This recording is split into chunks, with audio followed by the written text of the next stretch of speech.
Imagine a person who always seems to have their life in perfect order. Their kitchen is clean, their work projects are submitted ahead of time, and they never miss a social commitment. To the outside world, they are a pillar of reliability. But if we could peel back the layers and look inside their rib cage, we would find a biological engine redlining just to keep moving. This is the paradox of high-functioning anxiety. It is not a clinical diagnosis found in medical textbooks, but a lived reality for millions who navigate the world in a state of constant, quiet alarm. It is the most exhausting mask a human can wear because it works so well. Your success is often the very thing that prevents people from seeing your suffering.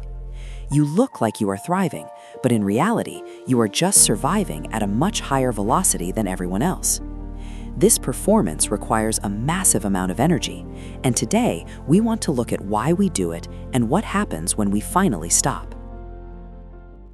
There is a concept popularized on university campuses called duck syndrome.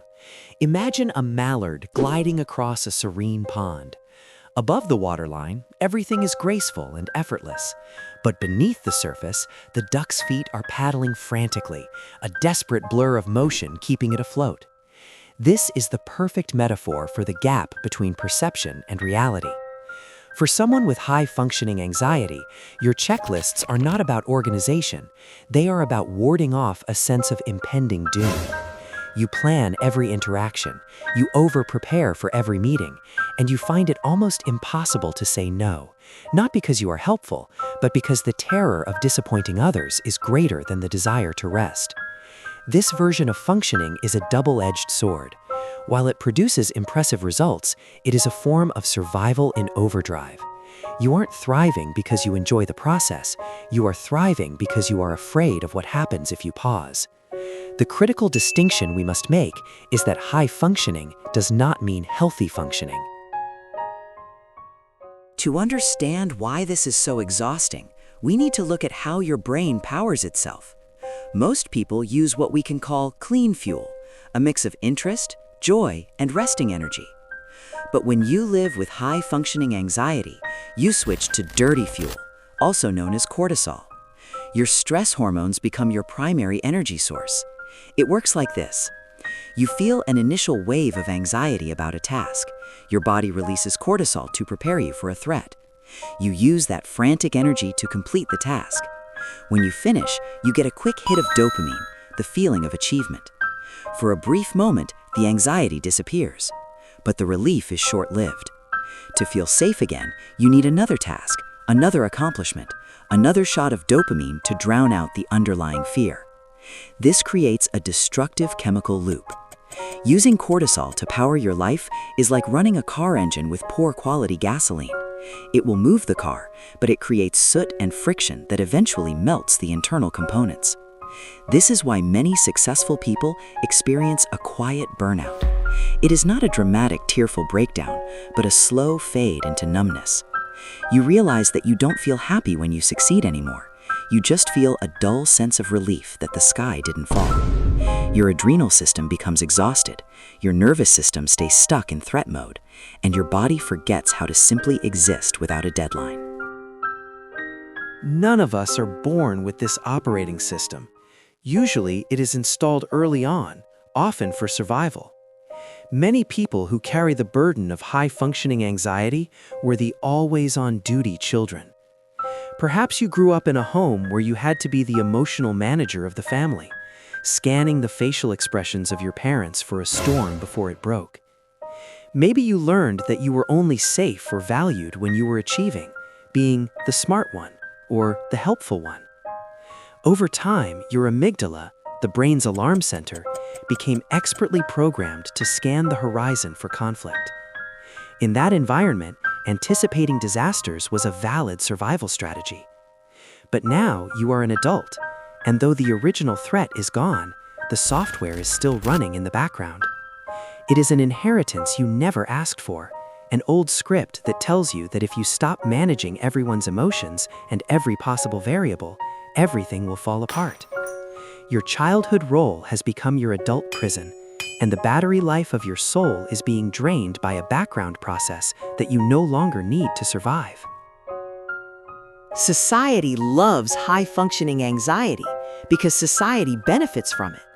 We are told that our anxiety makes us productive, that it gives us an edge, or that we work best under pressure. We start to believe the lie that our anxiety is a superpower. But we need to look at the math. Anxiety is not a driver, it is a parasite. It feeds on your peace of mind and grows stronger with every external validation you receive. For every project you finish through sheer panic, the anxiety takes credit, whispering that you couldn't have done it without the fear. But consider what you lose in this exchange.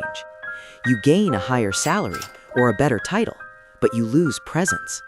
You lose the ability to sit in a room with people you love and actually be there, rather than mentally calculating tomorrow's threats. You lose the capacity for spontaneous joy, because joy requires letting go of control. When you calculate the true cost, the math never adds up. You are trading your internal life for an external image of success that you are too tired to even enjoy. Anxiety didn't build your life. You built it despite the anxiety, using a fuel source that is slowly burning you out from the inside. The most important thing you can realize today is that you are allowed to retire. This doesn't mean quitting your job or moving to a cave. It means retiring from the role of the manager of the universe. You are not responsible for everyone's comfort. You don't have to be perpetually on call for every perceived crisis. You can stop being the shield and start being a person. Real worthiness isn't something you earn with a checklist. It is something you have at rest. Deep systemic healing starts when you realize that you are valuable even when you are doing absolutely nothing. Imagine what it would feel like to trust that the world won't end if you stop managing it for 5 minutes. That isn't failure, it is freedom. It is the beginning of a life powered by clean fuel. In the end, we have to recognize that the weight we carry was often never ours to hold alone. You may have inherited a burden from your history, but you do not have to carry it for the rest of your future. We can choose to evolve from a frantic manager into an active participant in our own lives. If you recognize yourself in the metaphor of the duck, know that there is a community of people who are also unlearning these patterns. Your success does not require your suffering. Sustained functioning is far better than high functioning. It is okay to stop the frantic paddling. It is okay to just drift with the current and look at the sky. Real rest is not a reward for a job well done. It is a human right. The world will keep spinning, even if you take off the mask and let yourself breathe. You are enough, just as you are. Today, consider this your invitation to finally come home to yourself and put down the weight you were never meant to carry.